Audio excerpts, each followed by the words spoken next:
여러분 인생을 살면서 어둡게 느껴질 때가 있죠. 또 앞이 캄캄해 보이고 또 미래의 희망이 없어 보일 때도 있습니다. 그때에도 여러분은 예수님을 계속 믿을 수 있겠습니까? 견딜 수 없는 고통 가운데 또 외로움 가운데 특별히 버림받았다라고 느껴질 때도 여전히 하나님을 계속 믿을 수 있겠습니까? 그렇다면 사람들과 하나님에게서 잊혀졌다, 버림받았다라고 그렇게 느껴질 때도 어떻게 하면 하나님을 계속 믿을 수가 있을까요? 그것은 오늘 본문에 나오는 여호와 쌈마, 이 하나님의 이름을 의지하면 되는 것입니다. 주전 597년 바벨론의 1차 포로로 끌려간 에스겔은 바벨론에서 포로 생활하는 가운데 5년쯤 되었을 때 하나님으로부터 선지자로 부름을 받았습니다.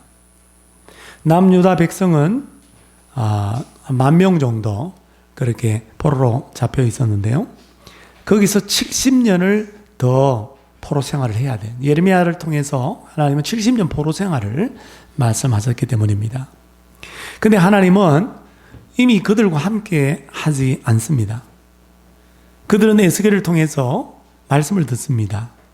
여호와의 영광이 저 예루살렘 성전에서 떠나는 그 예언을 듣게 돼요. 이스라엘의 우상을 성전에다 갖다 놓고 우상을 섬기는 그 죄로 말미암아 하나님의 그 찬란한 영광이 성전에서 떠났다라는 것입니다. 에스겔을 통한 이 말씀을 포로 생활하는 유대인들이 받아들이기 참 힘들었습니다. 성전은 하나님을 만나는 곳이고 하나님이 임하시는 곳인데 어떻게 하나님의 성전이 있는 이 나라가 이렇게 망할 수 있고 또 이 나라 백성들이 이렇게 포로로 이방인들의 손에 의해서 끌려갈 수 있는가? 도무지 이해가 되지 않았습니다. 에스겔은 또 예언합니다. 바벨론이라는 나라에 의해서 예루살렘이 완전히 망하게 될 것이다. 예루살렘이 파괴되고 그리고 이 나라, 유다라고 하는 나라는 망하게 될 것이다. 이 예언을 들었을 때에 너무너무 힘들었습니다. 아니, 하나님의 성전이 있고 하나님의 말씀, 율법이 있는데 이 택한 민족을 하나님께서 과연 버리실까? 하나님이 정말 이 에스겔의 예언처럼 망하게 하실까? 그럴 수는 없다. 애써 부인을 했습니다. 그런데 에스겔의 예언처럼 몇 년 후에 바벨론에 의해서 예루살렘이 파괴되고 그리고 남유다라고 하는 나라가 망하게 됩니다. 남아있는 모든 동족들도 포로로 끌려와서 바벨론에서 포로 생활을 하게 되었죠. 그들은 생각합니다. 하나님이 우리를 버리셨나 보다. 하나님이 우리를 잊으셨나 보다. 하나님이 더 이상 우리와 함께 하지 않나 봐. 그러니 망했지. 그렇게 생각하면서 그들은 슬퍼하며 낙심했습니다. 바로 그때 하나님께서 에스겔 선지자를 통해서 그 백성에게 말씀하십니다. 여호와 쌈마, 여호와 쌈마, 여호와께서 거기에 계신다. 이 말씀이 하나님이 우리를 버렸다, 하나님이 우리를 떠났다, 하나님이 우리를 더 이상 함께하지 않는다라고 생각해서 낙심하면서 포로 생활을 하고 있던 사람들에게 얼마나 큰 격려가 되고 위로가 되었겠습니까? 진짜 70년이 될지 몇 년이 될지 포로 생활 가운데 언제 풀려날지 아무도 모르는 그런 상황 속에서 미래에 대한 불확실성 속에서 희망이 없는 그때에 이 말씀이 얼마나 그들에게 미래에 대한 희망을 가져다 주었겠습니까?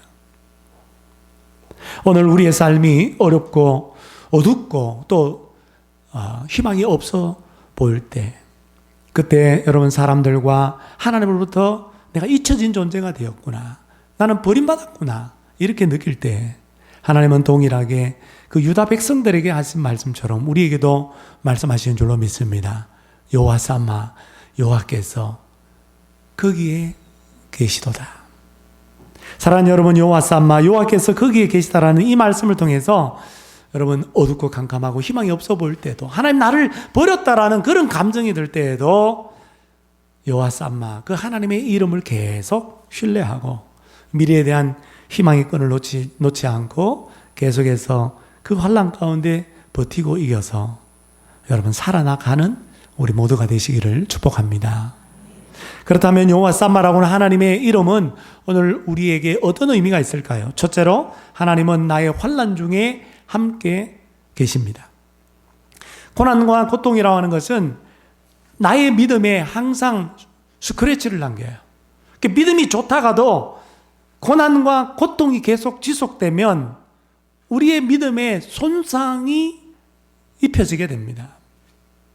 그리고 그 고통과 고난의 시간이 길면 길수록 혼란에 빠지게 됩니다. 하나님에 대한 오해를 하게 되고 하나님에 대해서 왜곡을 하게 됩니다. 여러분, 욥기를 읽어보면 잘 알 수 있습니다. 그렇게 믿음 좋은 욥도 하나님이 불의하다, 그렇게 하나님께 항의했고 하나님을 그렇게 오해했던 적이 있었습니다. 마치 하나님이 나에게 이런 고난을 주신 걸 보니까, 이 고통이 계속되게 하는 거 보니까 하나님 나를 못마땅하게 여기는구나, 못마땅하다는 그런 표정을 지으시면서 내가 진작 경고했었지? 내가 그랬잖아. 나 이렇게 될 줄 알았어. 싸늘하게 나에게 말씀하신다고 그 하나님을 우리는 오해해서 생각합니다. 그래서 내가 지금 당하는 고통과 이 고난은 하나님께서 경고한 그것을 내가 어겼기 때문에 나에게 임한 마땅한 보응이라고 그렇게 또 느끼게 만듭니다. 심지어 하나님께 버림받았다, 하나님께 미움을 받았다, 이런 느낌을 갖게 만듭니다. 그러나 여러분, 그렇지 않습니다. 하나님은 나의 고난과 고통 가운데 함께 계셨습니다. 나와 여전히 함께 하시는 줄로 믿습니다. 그래서 이사야 43장 2절에 네가 물 가운데로 지날 때에 내가 너와 함께 할 것이라. 강을 건널 때 물이 너를 침몰하지 못할 것이며 네가 불 가운데 지날 때에 타지도 아니할 것이요 불꽃이 너를 사르지도 못하리니. 그러므로 여러분, 고통과 고난 가운데 있을 때 나만 혼자서 이런 고통을 겪는다고 여러분 생각하지 마시기를 바랍니다. 나만 혼자서 힘겨운 싸움을 하고 있다고 여러분 결론을 내리지 마시기를 바랍니다. 하나님은 그 싸움과 그 환난 한가운데 나와 함께 하시는 분인 줄로 믿습니다. 나의 환난 중에 함께 계시는 분입니다. 그래서 이사야 63장 6절, 다 같이 이사야 63장 9절을 읽습니다. 시작.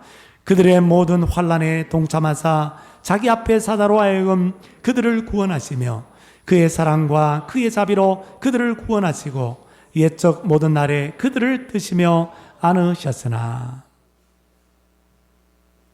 여러분, 요나가 큰 물고기 뱃속에 있을 때, 거기에 캄캄한 곳 있을 때 여러분, 하나님도 거기에 함께 계신 줄로 믿습니다. 하나님은요, 우리의 환난에 동참하시는 분이라는 거예요.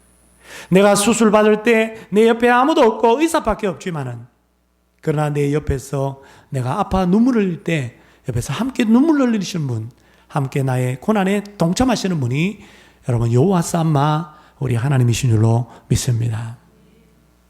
2001년 9월 11일은 제가 잊을 수가 없습니다. 우리 큰아들 생일입니다. 우리 큰아들이 태어난 날입니다. 9월 11일 날 무슨 일이 있었죠? 저희 집안에 경사가 났습니다. 그런데 전 세계에 난리가 났습니다. 테러 사건으로 인해서 세계 무역센터가 무너졌습니다. 그때에 기적적으로 구조된 사람들 가운데 한 여인이 있었는데 그녀의 이름은 주넬 부주먼 맥밀란이라는 여자입니다. 그녀는 건물 64층 뉴욕 항만관리위원회에서 일하는 직원이었는데 비행기 테러가 일어나자, 충돌하자 그 64층에서 13층까지 하이힐을 신고 급하게 계단을 내려오기 시작했습니다. 13층쯤 내려왔을 때 이렇게 내려오다가는 안 되겠다 싶어서 하이힐을 벗는 바로 그 순간에 자신의 머리 위로 건물의 그 더미가, 자네들이 무너져 내리기 파묻히게 되었습니다. 그녀의 간증입니다. 잠시 내가 정신을 잃고 깨어났을 때 하나님 저를 도와주셔야겠습니다. 기적과 표적을 보여주셔야 합니다. 저에게 한 번 더 기회를 주세요. 제발 목숨을 구해주세요. 주는 뜻대로 살게요. 약속합니다. 라고 간절히 기도했습니다. 마치 내 옆에 그분이 계신 것처럼 하나님께 말하고 있었습니다. 다음날 나는 마치 트럭이 후진하듯이 삐삐삐 거리는 소리를 들었습니다. 그때 나는 도와달라고 소리쳤지만 아무런 대답이 없었습니다. 마침내 누군가 내 쪽으로 소리쳤습니다. 여보세요? 거기 누구 있어요? 네, 도와주세요. 제 이름은 주넬이고 지금 13층에 있어요. 파편 조각 속에 묻혀 있으면서 그런 식으로 내 위치를 말해주다니 정말 우습게 들렸겠지만 나는 그런 생각조차 못하고 외쳤습니다. 갈라진 틈 사이로 빛이 연하게 들어오는 것을 볼 수 있었기 때문에 나는 그 사이로 손을 집어넣었습니다. 온 힘을 다해 손을 뻗었는데 누군가 내 손을 덥석 잡으며 말했습니다. 주넬, 잡았어요. 이제 다 괜찮아질 거예요. 제 이름은 폴이에요. 사람들이 꺼내줄 때까지 당신 손을 놓지 않을 거예요. 결국 주넬은 27시간 후에 구조되었고 회복을 위해서 5주간 병원에서 지냈습니다. 그일 후에 그녀는 자신이 구조될 때까지 자신의 곁에서 자신의 손을 잡아주었던 폴을 찾기 위해서 애썼습니다. 자신을 구조해준 사람들, 구조대원들에게 폴에 대해서 아는가? 라고 물어봤지만 모른다는 대답이었습니다. 우리 팀 중에 폴이라는 사람은 없습니다. 우리가 건물의 잔해를 치우는 동안 당신 손을 잡아준 사람은 없습니다. 폴이라는 사람은 없습니다. 그런 답변이 돌아왔습니다. 그녀의 이 이야기가 짐발라 목사님의 책 낭만을 뚫는 기도에 실렸고 오프라 윈프리 쇼, CNN 방송, 가이드 포스트, 타임지에까지 실렸습니다. 그러나 주네를 손잡아 주었다고 말하는 폴이라는 남자는 나타나지 않았습니다. 폴이라는 그 사람은 한 명도 없었습니다. 하지만 주넬은 분명히 폴이 거기에 있었음을 압니다. 그녀의 고백입니다. 한번 볼까요? 결국 내가 그분을 필요로 했을 때, 그분이 누구죠? 하나님을 필요로 했을 때 하나님은 거기 계셨다. 여호와 쌈마죠. 사람들이 나를 찾을 것이라고 확신을 주셨지요. 그분은 나를 위로하셨고 새로운 삶을 주셨습니다. 여러분 참 신기한 일이죠, 그죠? 그렇습니다, 여러분. 주넬은 그 건물 더미 속에 계신 하나님, 자신의 그 환난 가운데 자신과 함께 있는 하나님, 자신의 환난에 동참하시는 하나님을 만난 거예요. 그 하나님으로 말미암아 구원을 체험하게 된 줄로 믿습니다. 사랑하는 여러분, 여러분 어떤 환난 가운데 있습니까? 유대인들처럼 하나님이 나를 버리셨다, 하나님이 나를 떠났다, 하나님 나에게 무관심하고 하나님 나를 잊어버렸다라고 혹시 여러분 환난 가운데 하나님께 그렇게 항의하거나 비난한 적이 있습니까? 하나님은 거기에 계십니다. 나의 환난의 자리에 계십니다. 나의 모든 환난에 동참하고 계십니다. 내가 물 가운데 지날지라도, 내가 불과 같은 환난을 지날 때에도 하나님은 여전히 나와 함께 계십니다.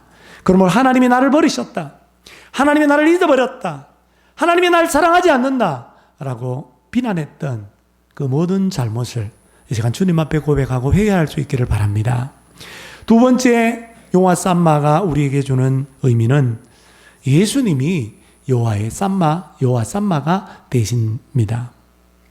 35절 말씀, 그날 후로는 그 성읍의 이름을 여호와 쌈마라 하리라. 여호와께서 거기에 계시다. 여러분, 이 여호와 쌈마, 이 성읍은요, 에스겔이 환상 가운데 본 성읍은 가만히 보면 예루살렘 성입니다. 예루살렘 성전에서 여호와가 떠났다. 그 광경을 에스겔은 환상 가운데 보았는데 지금 뭐라고 말합니까? 여호와께서 이 예루살렘 성읍에 계시도다. 스가랴 2장 10절 11절에도 비슷한 예언의 말씀이 나옵니다. 내가 와서 너희 가운데 머물 것임이라. 나는 너희 가운데 머물리라. 너희 가운데. 포로로 잡혀서 그 고통과 고난 가운데 있는 그 유대인들 가운데 하나님이 머물 것이라. 여러분, 여기 머물다라는 동사는 히브리어로 샤칸이라고 하는데, 이 샤칸이라는 단어에서 우리가 좀 들어봤던 쉐키나라고 하는 단어가 왔습니다. 쉐키나의 영광. 쉐키나가 뭐냐면 하나님의 임재, dwelling of God, 하나님의 거하심이라는 뜻입니다. 여러분, 임재라는 단어 들어보셨죠? 하나님이 임하신다, 하나님이 거하신다. 쉐키나는 하나님이 이 땅에 오셔서 거하시는 것을 뜻합니다. 말라기 3장 1절에도 이런 예언이 있습니다. 만군의 여호와가 일어노라. 만군의 여호와 최바요시죠. 만군의 여호와가 일어노라. 또 너희가 구하는 바 주가 갑자기 그의 성전에 임하시리니. 떠난 줄로 알았던 그 여호와의 영광이 다시 갑자기 그 성전에 임하게 된다라는 예언입니다. 여러분, 이 예언이 언제 성취된 줄 아십니까? 말라기 이후에 400년 동안을 신약과 구약 중간 시대라고 합니다. 약 400년 동안. 그 시기의 특징은 말세에 나타나는 현상인 묵시 문학이 발달했습니다. 그 시기에는 하나님의 말씀이 임하지 않았어요. 그 400년 동안. 그 영적으로 어둡고 캄캄한 신구약 중간 시대를 지나고 말씀이 육신이 되어 우리 가운데 임하셔서 우리 가운데 거하신 분, 그분이 바로 예수 그리스도입니다. 예수 그리스도께서 오심으로 말미암아 이 여호와 삼마, 이 예언이 이루어지게 된 거예요. 그래서 요한복음 1장 14절, 우리 잘 아는 말씀이죠. 말씀이 육신이 되어 우리 가운데 거하심에 나오죠. 거하심에 우리가 그의 영광을 보니 아버지의 독생자의 영광이요. 그러므로 여러분, 예수님은 예수 이름을 믿는 자들에게 여호와 삼마가 되십니다. 왜냐하면 우리 권사님 기도하신 것처럼 예수님을 믿는 우리 성도들의 마음속에 여러분, 하나님은 거하고 계시기 때문입니다.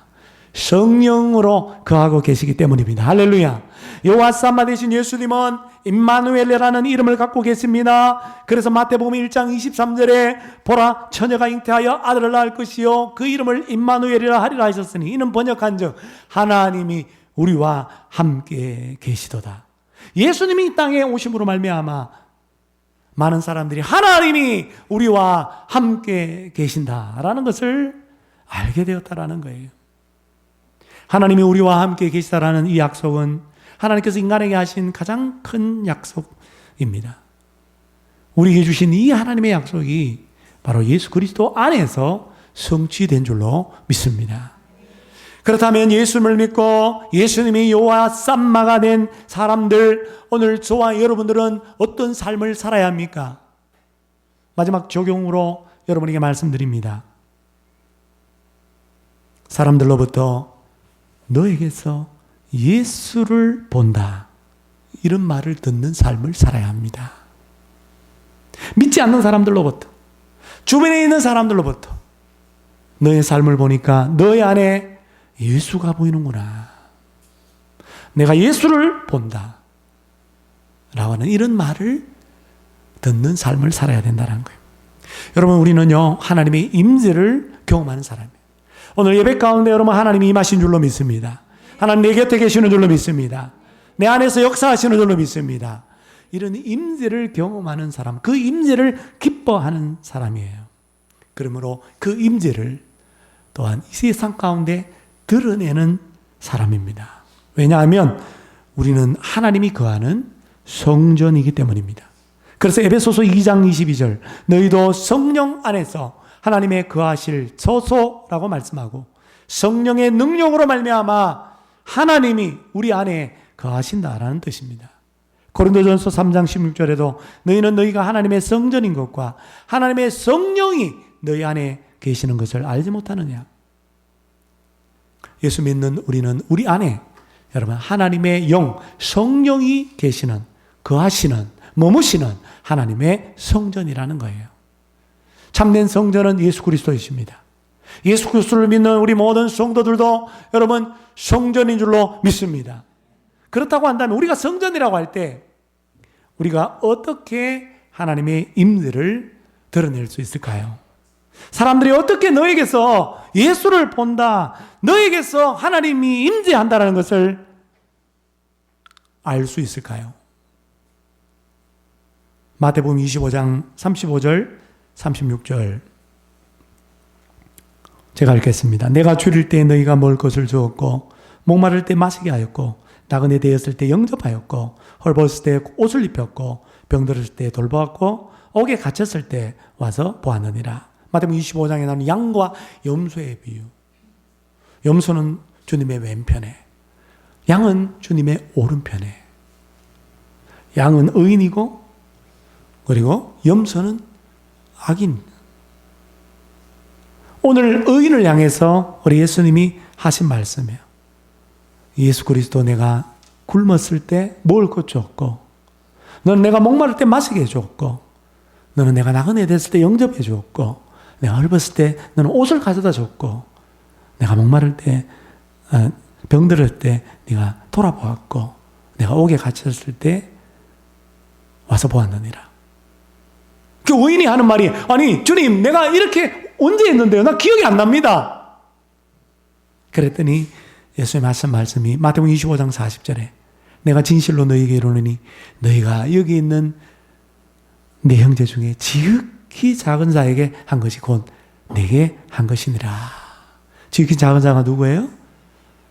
굶주리고 있는 사람, 목마른 사람, 외국인으로 살아가는 사람, 헐벗은 사람, 병든 사람, 감옥에 갇혀 있는 사람, 그들에게 선을 베푼 것이 곧 예수 그리스도 나에게 한 것이니라.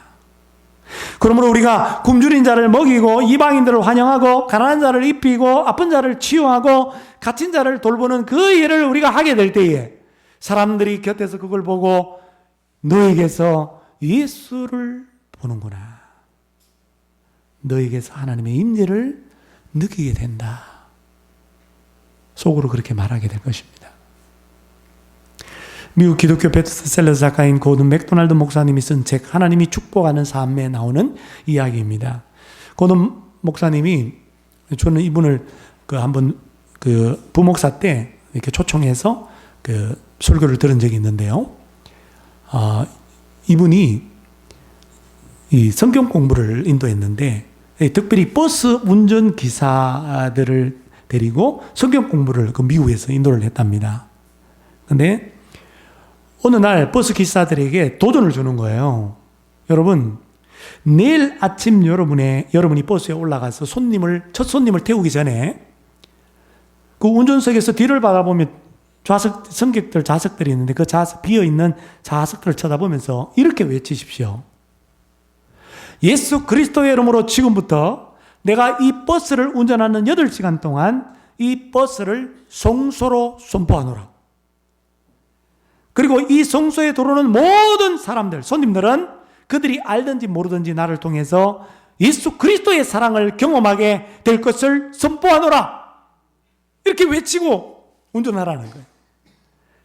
버스 기사들이 이 사람 미친 사람 아니야? 그렇게 쳐다봤다는 거예요. 근데 놀랍게도 한 분이 감동을 받고 도전을 받고 버스 기사 한 분이 목사님 그렇게 한번 해볼게요. 목사님 말씀대로 순종합니다. 2주가 지난 어느 날 목사님이 그 기사가 운전하는 버스를 탔어요. 그래서 물어봤습니다. 오늘 당신은 버스를 운전하고 계십니까? 아니면 성소를 운전하고 계십니까? 뭐라고 대답했을 것 같아요, 그분이? 목사님, 성소죠.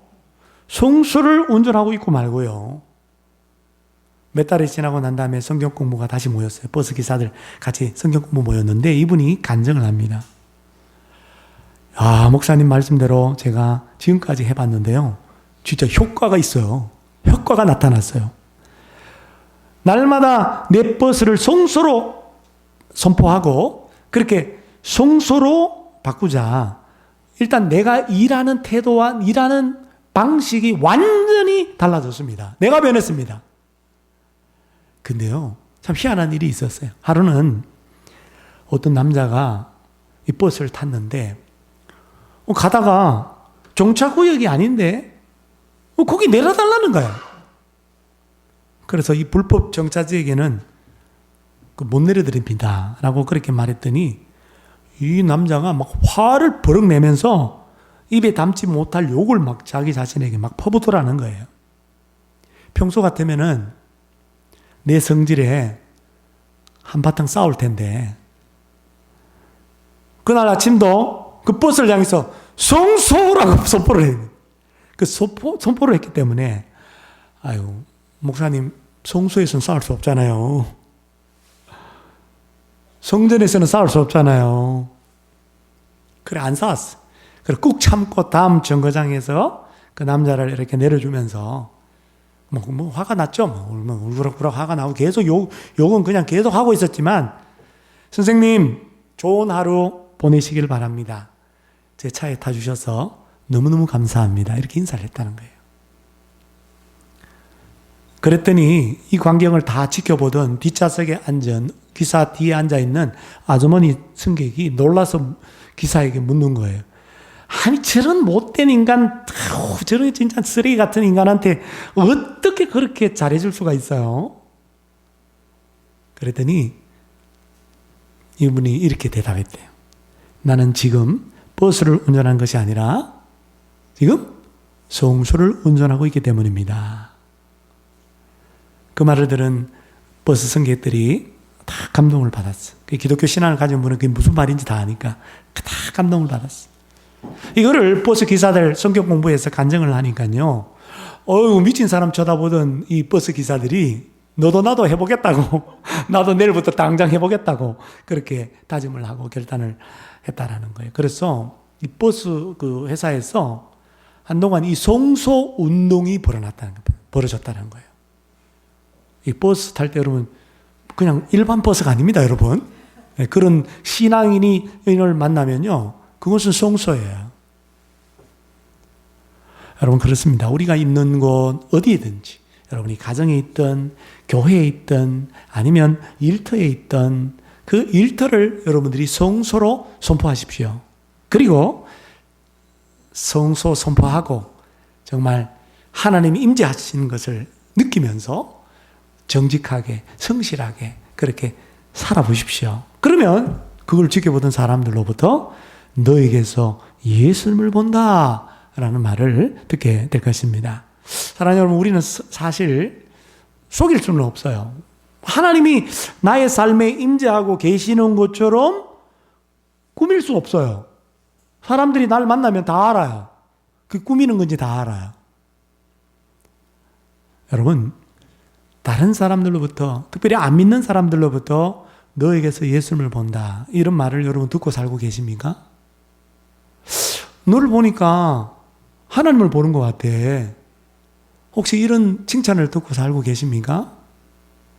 너의 삶을 보니까 너의 삶 속에 하나님이 임재하시는 것을 내가 느껴. 이런 말을 여러분 들어보신 적 있습니까?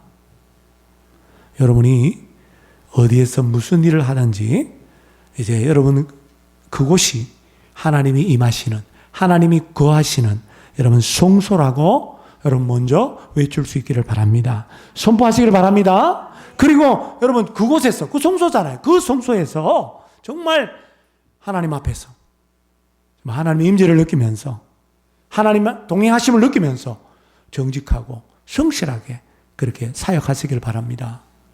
그래서 여러분의 삶의 현장과 일터가 성소로 변화되어서 사람들로부터 너와 너의 일터에서 예수님을 본다. 너와 너의 일터에서 나는 하나님의 임재를 느낀다 라고 하는 말을 듣는 삶을 살아가는 우리 하나님의 성전 되는 우리 모두가 되시기를 축복합니다. 오늘 찬양은 임재입니다. 임재. 이게 원래 제목은 임재.